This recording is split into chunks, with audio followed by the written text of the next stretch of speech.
నన్ను ప్రాపర్గా కరెక్ట్ చేసే పర్సన్ ఉండాలి, నాకు ఎప్పుడు ఒక వాల్ ఉండాలి. ఎవరికైనా అవసరం కదా, ఎవరికైనా కావాలి, నాకు ప్రత్యేకంగా కావాలి.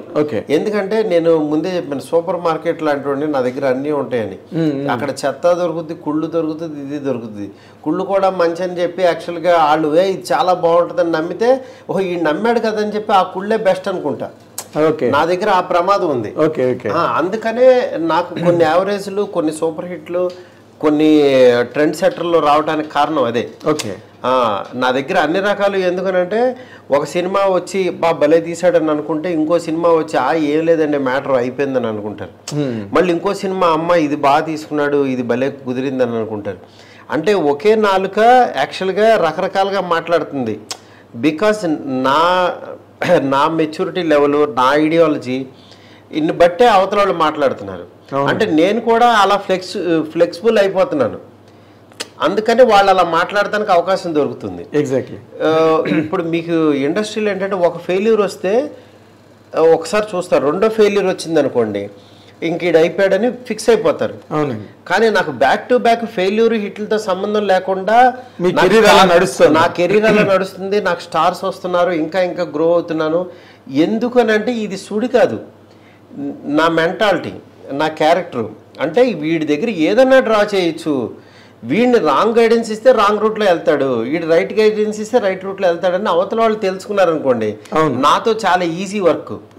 ఇది బాగోలేదు అని చెప్తే నాకు చాలా హ్యాపీగా ఉంటుంది. ఎందుకంటే 10 ఆప్షన్లు ఇస్తా. ఎందుకంటే బాగుంది అని అంటే అక్కడే ఆగిపోతా. ఇది బాగుంది కదా అని ఇంకా ముందుకెళ్ళి ఆలోచించు, ఇది బాగాలేదు గురు అని నన్ను చిత్రహింస పెట్టేయాలి. అసలు అసహ్యంగా ఉంది, ఇలా అయితే అవదు, వేస్ట్ ఇలాంటి మాటలంటే నేను ఇంకా డబుల్ అయిపోతా. ఏంటి ఇలా అన్నాడు ఏంటని ఇంకా అది వెతకడం మొదలు పెడతా. ఇది నేను చేయలేను అని నన్ను అవమానిస్తే నేను చాలా హ్యాపీ ఫీల్ అవుతా. ఎందుకంటే దాని నుంచి నాకు మంచి సినిమా వస్తుంది బయటికి. అవునండి. నన్ను డబుల్ మీనింగ్ డైరెక్టరు లేకపోతే ఇలా తీసాడా అన్న అనబట్టే ప్రేమ కథ చిత్రం వచ్చింది, ఒక జోనర్ పుట్టింది. అవునండి, అవును. ఆ తర్వాత అది ఎంతమందికి మాతృక, అది 500 సినిమాలు తీశారు హర్రర్ కామెడీలో. అవును. దాన్ని బట్టి యాక్చువల్గా ఏంటంటే నన్ను అలా అనకపోతే ఆ ప్రేమ కథ చిత్రం రాదు. అవునండి. నన్ను అన్న వాళ్ళందరికీ హ్యాట్స్ ఆఫ్ చెప్పాలి నేను. అందుకని నన్ను తిట్టినోళ్ళు కానీ ఇవి కానీ నేను వింటాను. ఓహో ఈడు ఇలా ఉన్నాడు అని అనుకుంటే నేను ఇంకోటి ఏదో వేయాలి అని అనుకుంటా. అందరు నన్ను పొగడే బ్యాచ్ని ఎక్కువ నేను ఇది చేయను. నేను చూడండి, ఎందుకంటే పొగడతల వల్ల నాకు ఉపయోగం లేదు. ఏముంటుంది, నేను నేర్చుకునేది నన్ను తిడితేనే. అదే విమర్శకుడే నిజమైన స్నేహితుడు. నన్ను విమర్శించిన ప్రతి ఒక్కళ్ళు నాకు గురువుల కింద సమానం. ఎందుకనంటే నా గురువు అన్నవాడే కొట్టి యాక్చువల్గా బోధిస్తాడు, అంతే కదా. అలాగే విమర్శకుడు కూడా, రివ్యూ రైటర్స్ అవ్వచ్చు, వీళ్ళందరూ నా కెరీర్ డిసైడ్ చేసిన గురువులు. అవునండి. ఎందుకంటే ఇలా తీయకూడదు అని చెప్పారంటే కరెక్ట్. నేను ఇంకెక్కడ నేర్చుకున్నాను? అక్కడే కదా నేను నేర్చుకుంది, ఇక్కడే కదా మరి. అవునండి. అందువల్ల నేను వాళ్ళు ఎన్ని తిట్టినా నాకు మంచి పాజిటివ్గా ఫీల్ అవుతాను.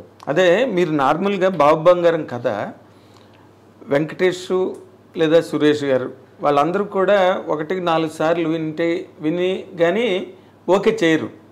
పాపం వాళ్ళ తప్పులేదండి. ఎందుకంటే వెంకటేష్ గారికి నా మీద కాన్ఫిడెన్స్తో ఆయన ఈడు ఎలాగో మంచిగా తీసుకుంటాడని బిఫోర్ సినిమా బెలబెల మగాడని బట్టి ఆయన కూడా వచ్చేసారు.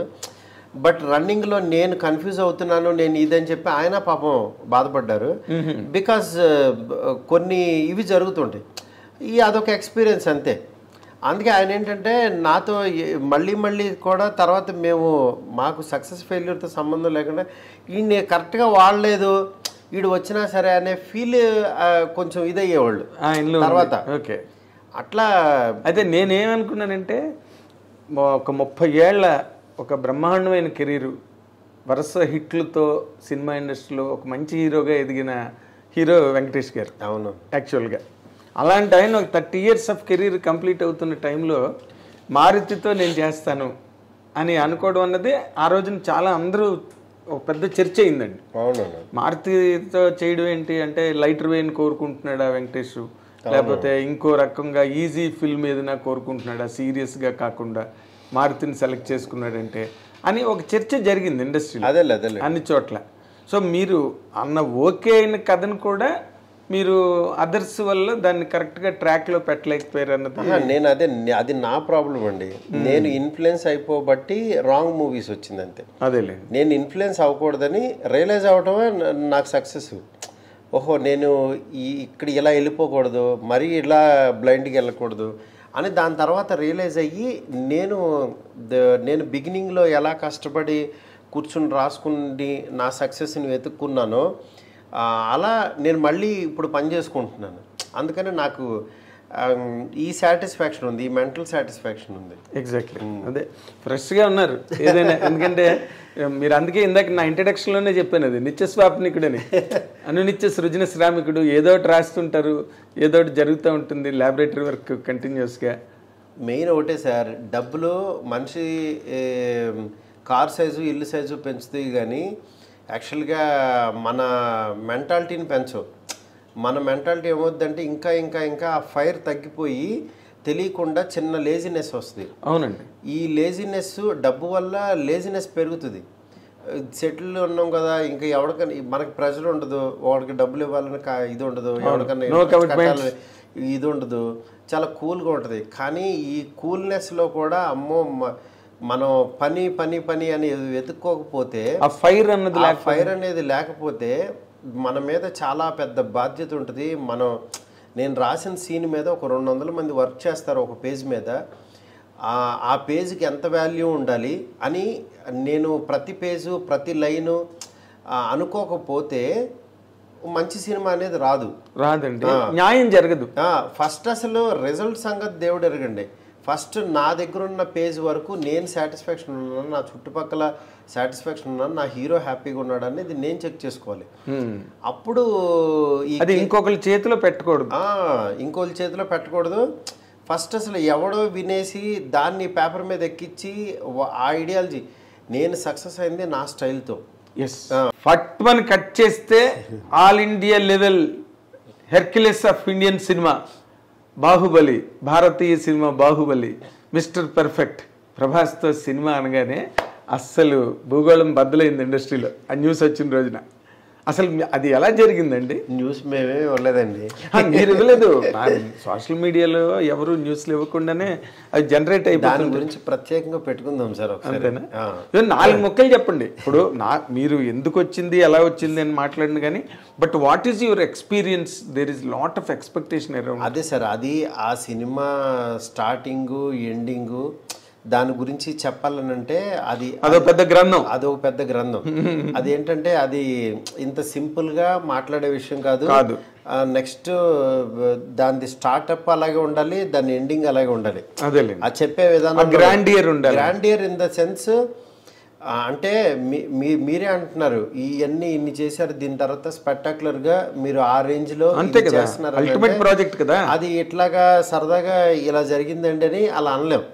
ఎందుకంటే దానికి ఆయన ఏమి నమ్మాడు, నాలో ఏం చూశాడు, మా ఇద్దరం కలిపి మేమేం ప్రపంచానికి చెప్పదలుచుకున్నాము, ఆయన ద్వారా నేనేం చెప్పదలుచుకున్నాను, ఇవన్నీ ఒక పెద్ద ఇది ఉంటుంది. అవునండి.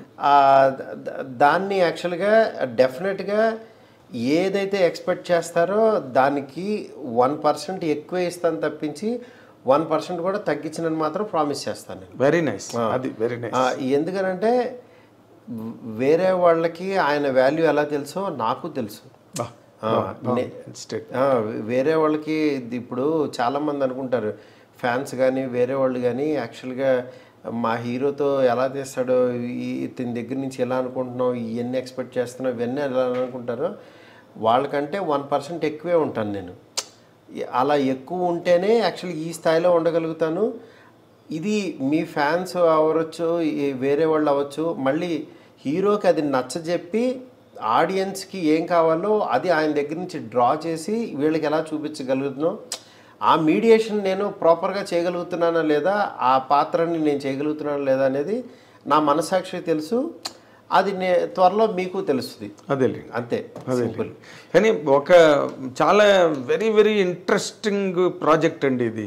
ఎందుకంటే ఓ పక్కనేమో అవతల మీకు కాదు, నాకు కూడా ఇంట్రెస్టింగ్ కదా. మరి మీకు ఇంట్రెస్టింగ్ కాదు సార్, మీకు అసలు ఇప్పుడు అది చాలా పెద్ద సావనీర్ అంటారే. అవును, ఇట్స్ బిగ్ సావనీర్ సార్. ఒకటే సార్, బిగ్ సావనీర్ అనుకుంటే అది బిగ్ సావనీర్ సార్.